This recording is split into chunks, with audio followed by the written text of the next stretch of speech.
5 minutes po. Parang Mr. Man yun. Sasakyan. Kahawig lang. Hello. You okay? You okay? Yeah. Pa-opera ka sa utak.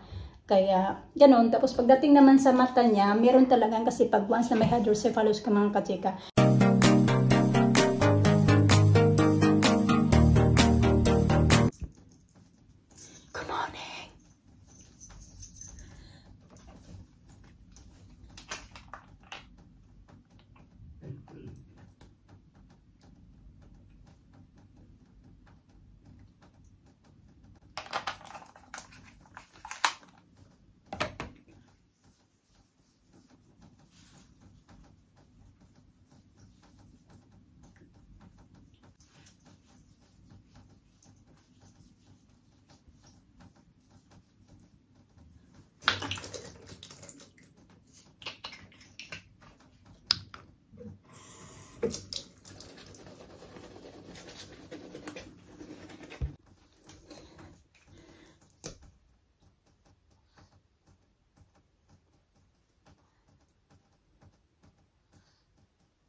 meron pa akong 10 minutes.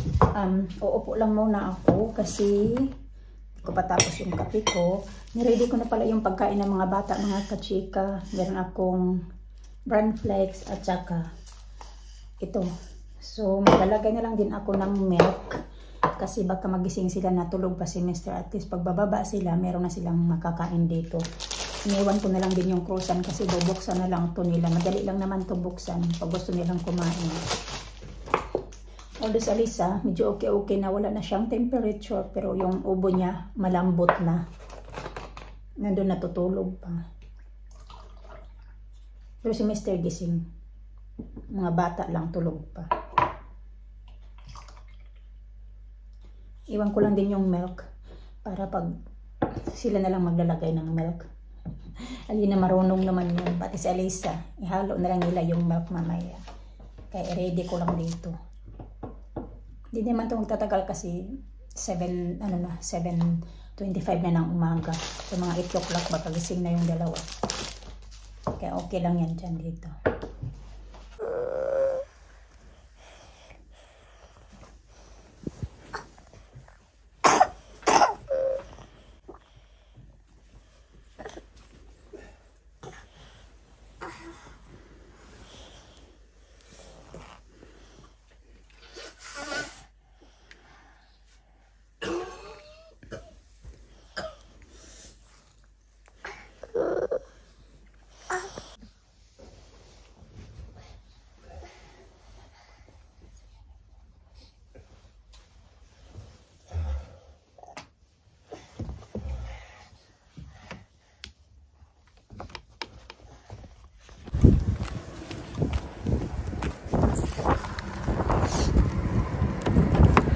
Good morning. How are you? Okay? Good, thank you. Off to the Walgreens. Yes, please. You accept card? Yes, madam. All right.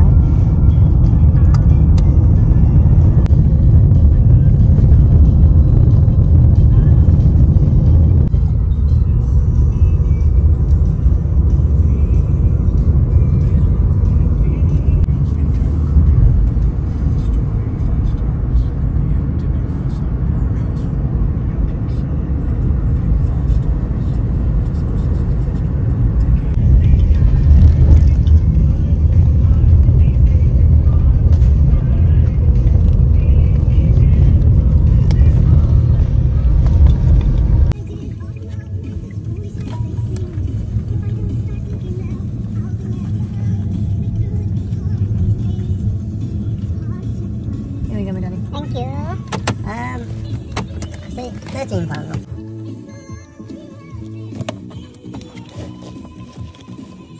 Okay, alright, thank you, you too. Ay, Quarter to 10 pa lang mga kachika, nagugutom na ako.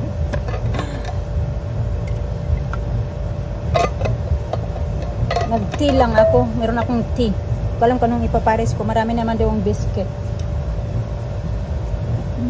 Break time lang ako ng mga 15 minutes din babalik ako.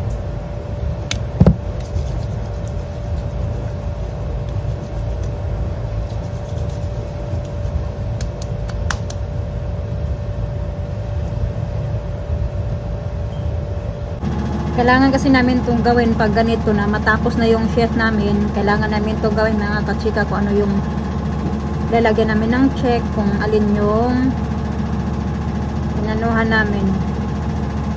Mga ginawa namin ba.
Naglalakad na ako mga kachika.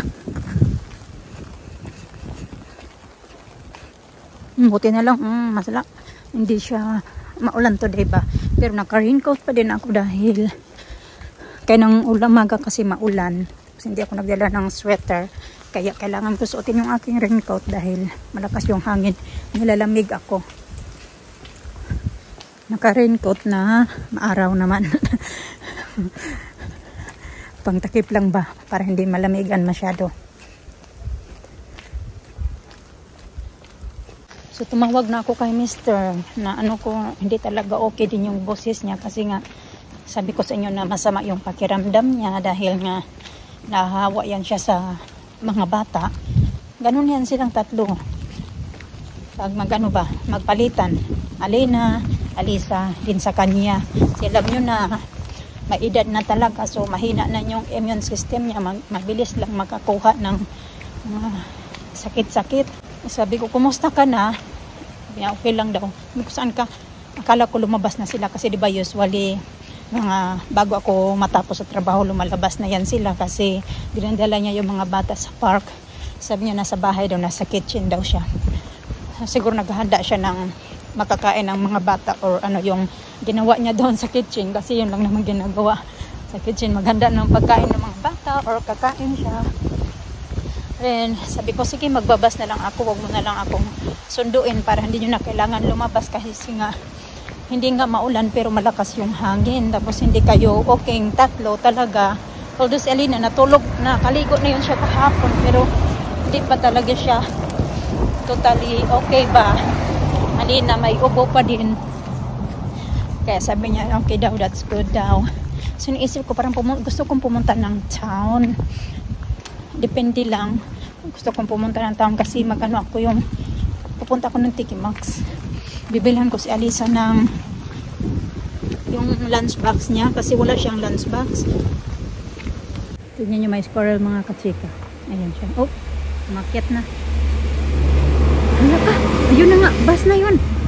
Ay, sayang. Yun na dapat yung bus. Malapit-lapit na ako sa town mga kachika. Ang 5 minutes na lang walk. 5 minutes walk. Parang Mr. Man yun. Sasakyan. Kahawig lang.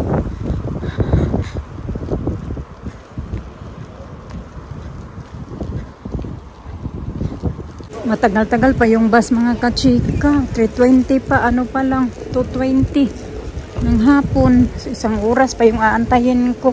Na-miss ko pala yung bus.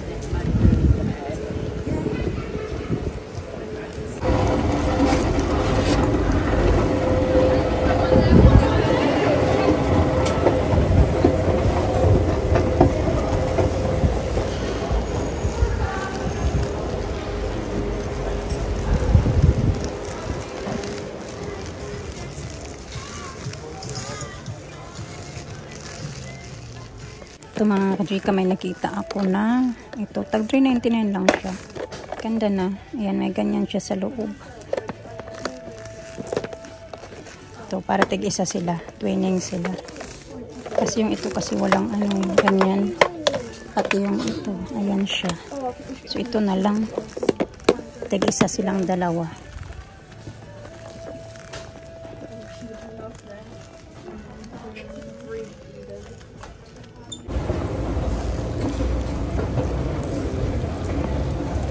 Punta na ako sa may ano mga kachika, bus stop.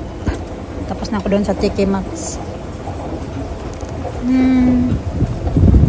Ay, akala ko yun na yung bus na sasakyan ko pa. Hindi pa pala. Nagulat ako. Siguro parating na din yun. Sana nga. 2:50 na pala ng hapon.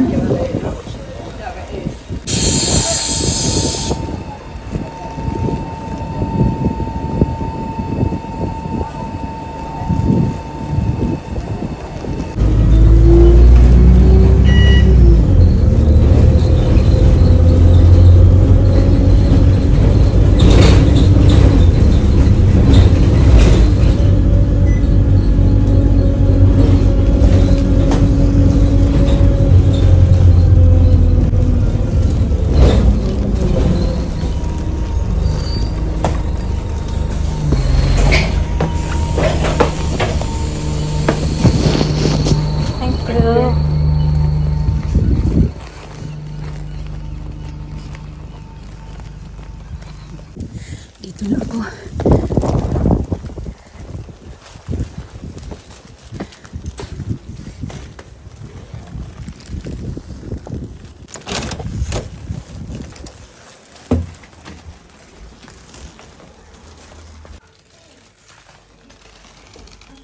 Hello. You okay? You okay?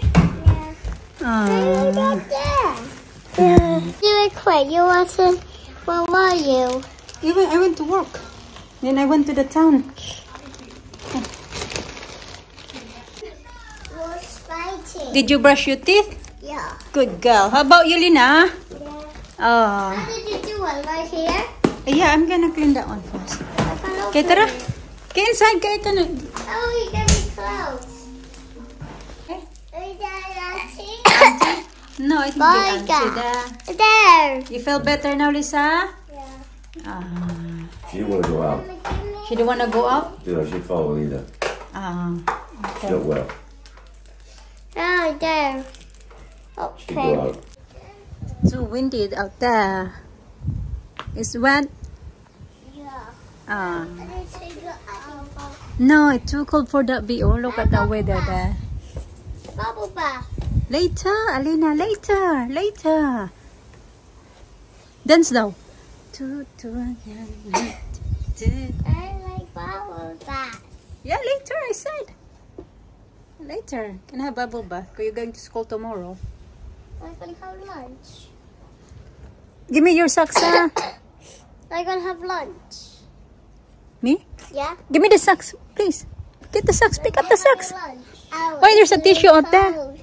It's cold. It's cold now. Put your sandals on. Sandals on. No, I need lunch. You have lunch already. Yeah. Kain tayo mga kachika. Kinain ko yung dalawang, ito ba? I need toilet. Yung natira kayo na chicken. Dalawa na lang. Oh yeah, tama kasi 5 to. Tapos yung 3, binaon ko. Pinarisan ko ng avocado mga kachika. Di ako nag-rice. Avocado yung pang ano ko sa rice. Ang sarap kasi hinog na siya. Clean up your bush. Clean up your bush. Clean.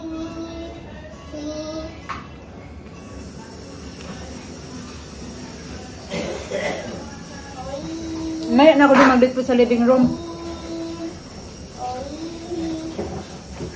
Kasi bukas, may pasok na si Adina, pero yung uniform niya ready na mga kasika. Linisan ko na lang yung kanyang. What you got in there?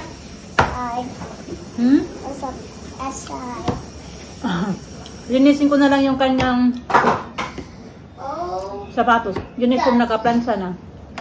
Ready na. Lalagay ko na lang sa backpack niya kasi yung backpack niya nilabahan ko dahil ang dumi-dumi nung time na nag-ano sila, may trip sila. Yung Wednesday.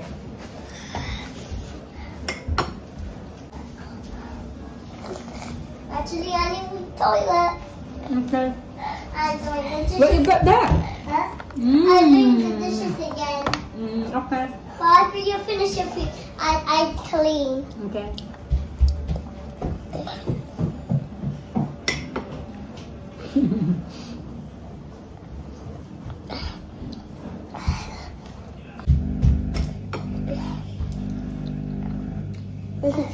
Yeah. And the cleaner. What? Let's try the new one though. Oh no. Now later.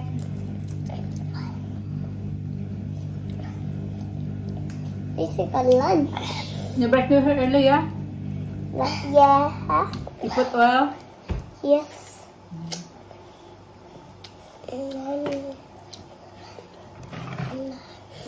Until you want your milk. You didn't drink your milk. I did. Earlier. You tell Tita Grandma what you did today, earlier when I was at work. You In the morning. playing. In the morning. Do you watch iPad? What else? And then we can eat breakfast. Have a breakfast. Mm. Then we'll be playing. Mm. And we have lunch. And we have pancakes. And we'll be playing. And then Lizzie's going to fight me. Mm-hmm. And it's kind of like this. That one ready to do like that. Here? Yeah. Not very nice. It's not good. Then we can open it. It's going to hit my bone. It's not nice hitting, huh? It's not nice. I told you that many times. No fighting. Mommy, I need to like that. Are you finished? Yeah. Okay, I do the dishes. Where is this? What else? And I'm going to put the top. Hmm? It's a bit hot. Kanda naman ka. Nag-dance naman ako pero nagutom ako sa lakad ko ba? Like that. Like that.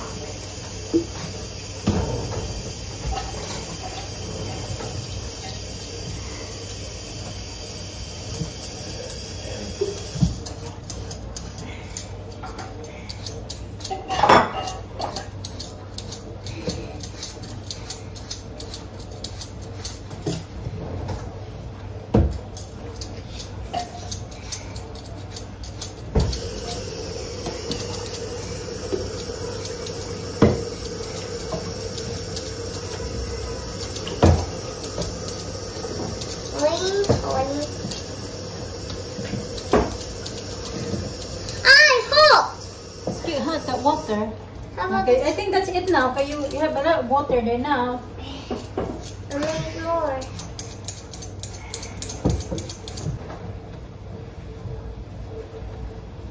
Labas ko yung tuna kasi ito yung papaulam ko sa mga bata mamaya.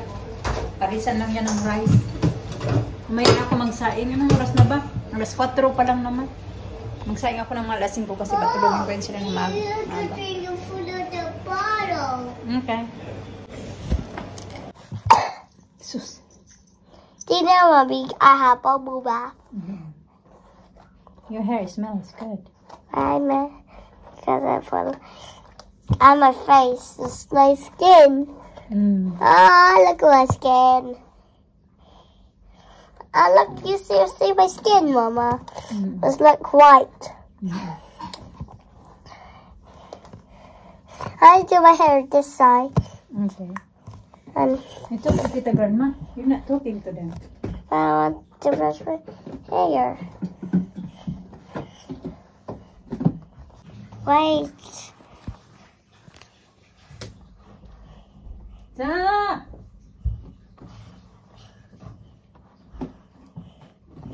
Sige na, I'm gonna get ready to dinner. Finish now? No.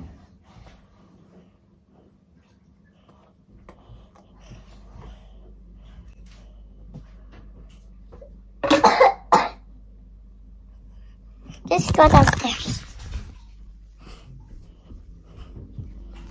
So, yeah, I'm going downstairs.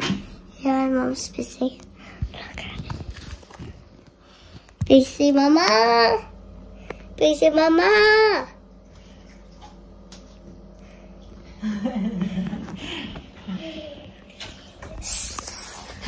So, yeah, Mama is going to.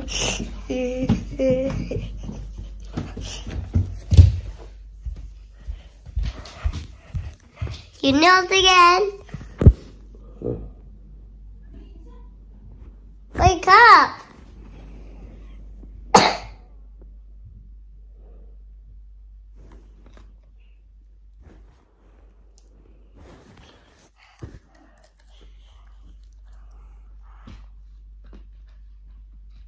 Guys look like closing. Hello, Daddy. Ew.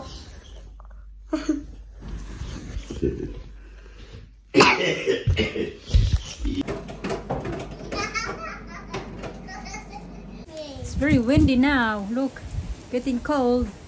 No. Go away, please. Push me.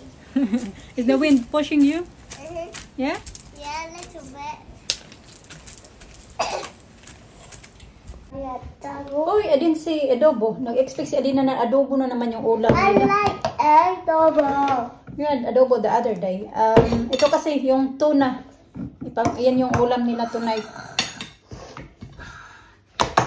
Ano ko lang siya, ihalo ko lang siya ganun sa fish.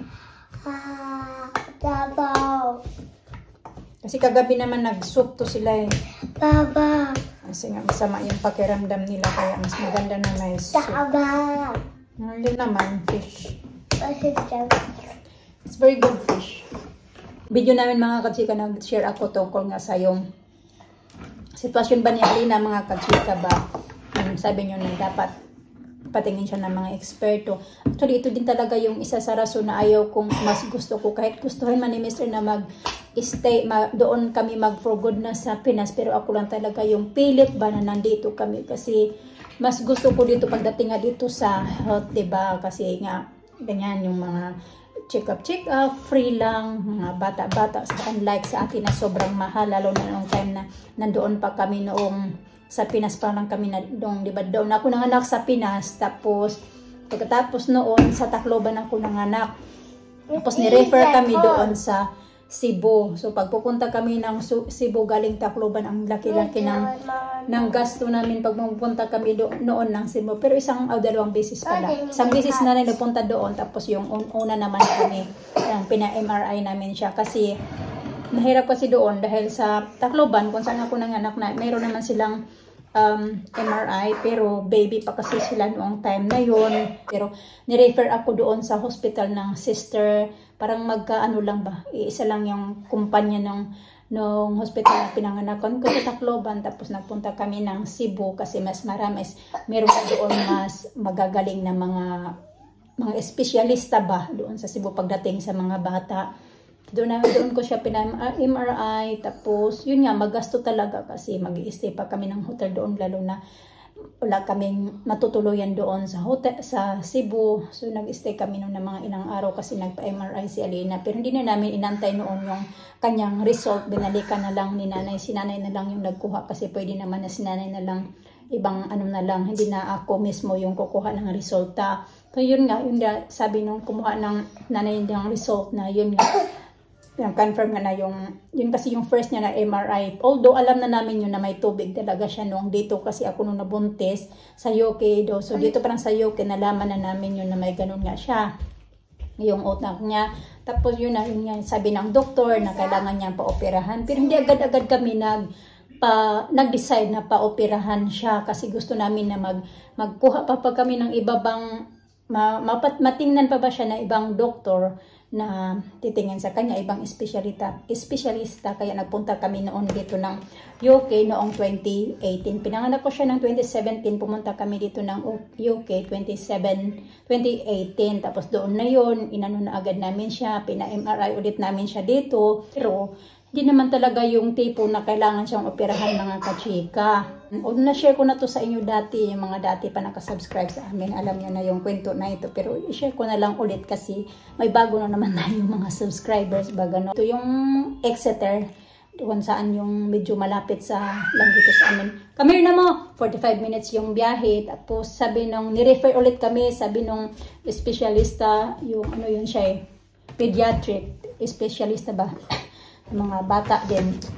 Refer niya ulit kami doon sa Bristol. Kaya pumupunta kami ng Bristol kasi doon sa Bristol, mga kachika, malaking hospital siya, which is doon mo talaga ano ba yung mga espesyalista, may mga ano na ba, yung mga matataas na ba yung level nila na mga espesyalista. Kaya doon kami din ni-refer, which is good din naman talaga kahit na magpunta-punta kami doon ng malayo yung binibiyahe namin. Super worth it namin kasi yun nga, na ano namin na minimake sure namin talaga na making sounds again when you eating, na tama yung alaga ng kay Alina. Tapos nung last kasi mga 2 years ago na pina-MRI namin siya, wala bang nagbago ba kung ano yung first na MRI niya noong baby pa siya na sa Pinas. Tapos tiningnan nila, wala talaga siyang nagbago. Although nandoon pa yung tubig, mga kachika, pero hindi siya nag-increase ba, ganun, hindi din siya nag-decrease, pero nandoon pa din siya, same pa din yung amount kung magkano yung nandoon sa karami yung tubig sa ulo niya. Ganun, kaya hindi talaga sila nag-ano din na ipapa-operahan siya. May word kasi niya ng opera doon sa utak, yung ano ba yun? Yung shunt ba yun? Shunt yung tawag niyan pag pa-opera ka sa utak. Kaya ganoon. Tapos pagdating naman sa mata niya, meron talagang, kasi pag once na may hydrocephalus ka, mga kachika, isa sa makikita na maano yung hydrocephalus mo is yung malala ba yung hydrocephalus mo is hindi ka makakakita makakaganyan ba. So si Alina wala na, bilo ka tabi. Wala naman siyang problema yung eyesight niya, mga kachika, kasi actually noong 12, nothing, I just want you to look at that. Nasabi ko yun sa inyo na meron siyang eye test. Yung eye test na yun para lang din yun sa eyesight niya. Tapos Tuesday naman, meron na naman siyang another, meron na naman siyang another appointment naman, eye test din siya. Yun naman yung yung para din sa minomonitor nila ba kung same pa din, wala pang problema. Kasi pag may hydrocephalus ka nga, mga kajika, yung isa din sa mga makikita na may mga sign is yung mata mo, yung eyesight mo. Kaya si Alina every 6 months inaano yan siya, mga kajika, yung minomonitor yung eyesight niya. Wala namang problema sa sa mata niya mga kachika. Kasi sa health, mas okay din talaga dito sa UK compare sa Pinas. Kasi sa Pinas magbabayad ka dito kasi hindi na namin kailangan magbayad. Kaya yun din yung advantage talaga ba. Pero yung disadvantage nga lang kasi dito sobrang mahal ng nirerentahan namin na bahay. Tapos unlike doon sa Pinas, yung ganun ba, basta maraming ano ba, yun talaga yung pinaka-advantage dito, yung pagdating talaga sa health. Then, kaya kahit mahirap dito, yung sitwasyon namin ba, dahil walang sariling bahay, mas gustuhin ko pa din talaga dito na nandito kami para na lang sa mga bata ba. Okay? Papakainin ko na sa isa, lumamig na yung pagkain niya.